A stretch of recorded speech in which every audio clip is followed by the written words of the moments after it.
Hello everyone, स्वागत है आप सभी का आई गेट भिलाई में। मैंने इसके पहले परसेंटेज का एक लेक्चर अपलोड कर दिया था, है ना। इसके पहले मैंने एक लेक्चर अपलोड कर दिया। अभी आपके लिए मैं दूसरा लेक्चर लेकर आया हूँ। आगे आपको बात समझ में? तो ये दूसरे लेक्चर में क्या होने वाला है ज़रा से समझ लेते हैं। मैंने इसके पहले एक कंसेप्ट दिया था कन्वर्जन के नाम से, और मैंने कुछ डेटा आपसे शेयर किया। मैंने कहा था थोड़ा बहुत यार याद करने की कोशिश करो, इतना 11 नंबर दिया तो उतना आप याद कर सकते हो ना। तो मैं ये आपको नहीं इस वाली वीडियो में बताने वाला हूँ कि आपको मैंने याद क्यों करवाया, इतनी जो मेहनत करवाई मैंने आपसे, आखिर करवाई क्यों, ये आपको बताने वाला हूँ मैं अभी। तो इस वाले वीडियो में क्या होगा, जो हमने पिछले वाले वीडियो में सीखा था उसका हम लोग एप्लीकेशन देखेंगे। आइडिया आप सारे बच्चों को क्लियर हो गया? याद हो गया मतलब। तो एप्लीकेशन में आप क्या देखने वाले, एप्लीकेशन में टॉपिक अपना परसेंटेज है। तो सबसे पहला आप उसमें हेडिंग लिखेंगे कंसेप्ट ऑफ बेस। पहले तो आप ये लिख लो भाई, आप पहले लिख लो कंसेप्ट ऑफ बेस। पहले ना आपको ना परसेंटेज में ना बच्चे बेस की इंपॉर्टेंस से समझ में आनी चाहिए कि एक्चुअली ये बेस होता है, कि आपको ये पहले समझ में आना चाहिए, है ना। तो इत्मीनान से समझ लीजिए। जैसे मैं एक एग्जांपल लेता हूँ, सोचो इंडियन क्रिकेट टीम है, वो एक टूर्नामेंट खेलने के लिए जाती है। अभी अपन गए थे ना, ऑस्ट्रेलिया जीत के आया ना ज़बरदस्त तरीके से, मज़ा आ गया ना एकदम। तो इसे ज़रा सुनना, मैं क्या कहने की कोशिश कर रहा हूँ। मैं कहने की कोशिश कर रहा हूँ कि इंडियन क्रिकेट टीम एक टूर्नामेंट खेलने के लिए जाती है, ठीक है। और उन्होंने ये कहा कि इंडियन क्रिकेट टीम ने उस वाले टूर्नामेंट में जीत लिए हैं भाई। इंडियन क्रिकेट टीम वॉन, क्या जीता भाई? 40% मैचेस जीत लिए, ठीक है। उन्होंने क्या कहा, उन्होंने ये कहा कि इंडियन क्रिकेट टीम ने किसी टूर्नामेंट में 40% मैचेस जीत लिए। आगे बात पकड़ में। तो मैंने आपको पिछले वीडियो में सिखाया था, मैंने आपको क्या सिखाया था कि जब भी परसेंटेज लिखा हुआ है ना, परसेंटेज लिखा हुआ है, और अगर आपको उसे ब्रेक करना है तो आप करो 40 डिवाइडेड बाय 100, तो ये हो जाएगा 0.4 मैच। या फिर 40% लिखा हुआ है तो आप बोल दो सीधा 40 मैचेस। मतलब मैं आपसे ये पूछने की कोशिश कर रहा हूँ, अगर आपसे कोई ये कहता है, मुझे सुनना जरा इत्मीनान से, अगर आपसे कोई ये कहता है कि इंडियन क्रिकेट टीम ने एक टूर्नामेंट खेला जिसमें उसने जीते 40% मैचेस, तो इस बात का मतलब ये है क्या कि इंडियन क्रिकेट टीम ने 0.4 मैचेस जीते होंगे? या फिर इस बात का मतलब ये है क्या कि इंडियन क्रिकेट टीम ने 40 मैचेस जीते होंगे? इस बात का मतलब क्या है? अगर किसी ने कहा कि इंडियन क्रिकेट टीम ने 40% मैचेस जीते हैं, तो क्या उसने 0.4 मैचेस जीते हैं या फिर क्या उसने 40 मैचेस जीते हैं? आपके हिसाब से कौन सा सही है, पहला वाला सही है कि दूसरा वाला सही है? आपको बात आ रही समझे? मैंने आपसे क्वेश्चन पूछा है तो अपने मन में आंसर सोच लो, मेरे को मत बताना, मैं नहीं सुन रहा हूँ। अपने मन में आंसर सोच लो और फिर बात को आगे सुनो। अगर आपने ये सोचा होगा कि पहला सही है, या फिर अगर आपने सोचा होगा कि दूसरा सही है, तो अभी मेरे हिसाब से तो दोनों ही गलत है। क्यों दोनों गलत हो गए भाई? जरा इस वाली बात को समझो। मुझे ये ना दरअसल उन्होंने बताया ही नहीं। क्या नहीं बताया उन्होंने? कि उस वाले टूर्नामेंट में आखिर इंडियन क्रिकेट टीम ने टोटल कितने मैच खेले थे, मुझे ये उन्होंने नहीं बताया।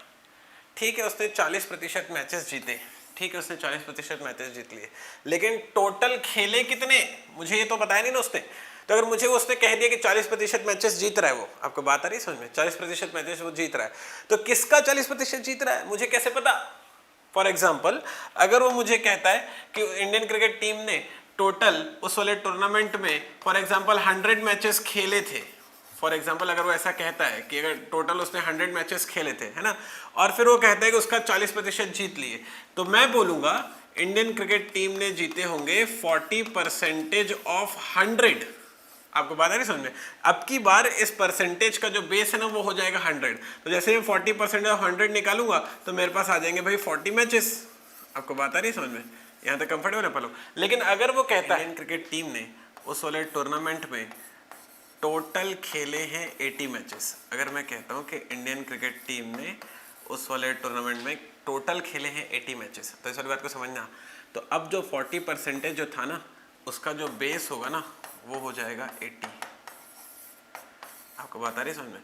और अब निकल कर आ जाएगा 32 मैचेस। तो देखो इस वाली बात को समझो।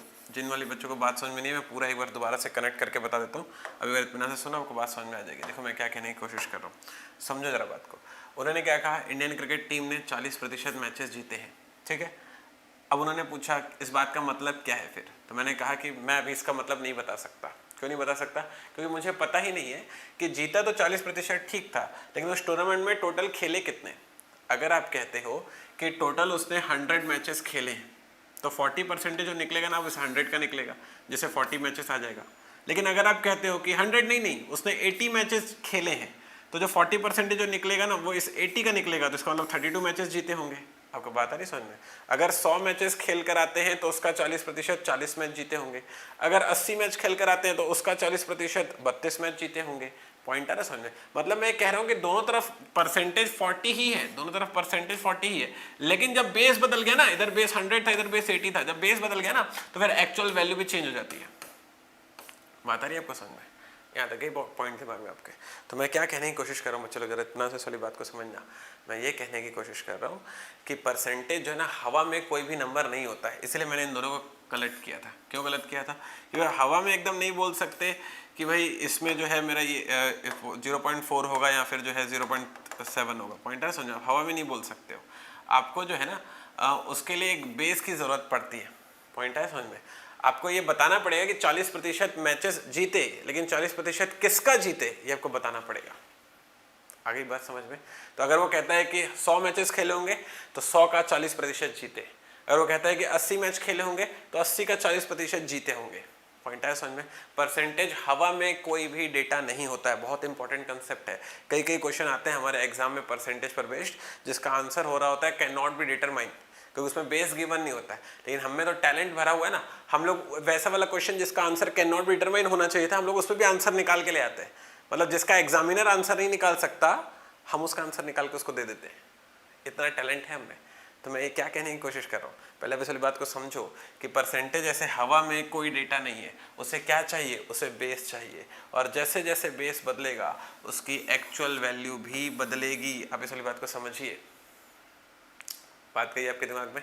पॉइंट आएगा समझ में क्या कह रहा हूँ मैं? तो बस मैं ये कहने की कोशिश कर रहा हूँ चलो कि परसेंटेज में सबसे इंपॉर्टेंट चीज़, सबसे बेसिक रिक्वायरमेंट है उसकी बेस की। अगर परसेंटेज का बेस बदला तो एक्चुअल वैल्यू भी बदली, और यही था हमारा कंसेप्ट ऑफ बेस। आइडिया मिल गया आपको? कंफर्टेबल अपन इस वाली बात को लेकर? समझ गए अपन? पता चला कंसेप्ट ऑफ बेस क्या होता है? कंफर्टेबल है हम लोग इसमें? तो इसमें ना मैंने अभी क्वेश्चंस नहीं करवाए, है ना? आप मेरे साथ नेक्स्ट वाले वीडियो पर बने रहिएगा। अगले वाले वीडियो में मैं आपसे कुछ क्वेश्चंस शेयर करने वाला हूँ, बने रहिएगा।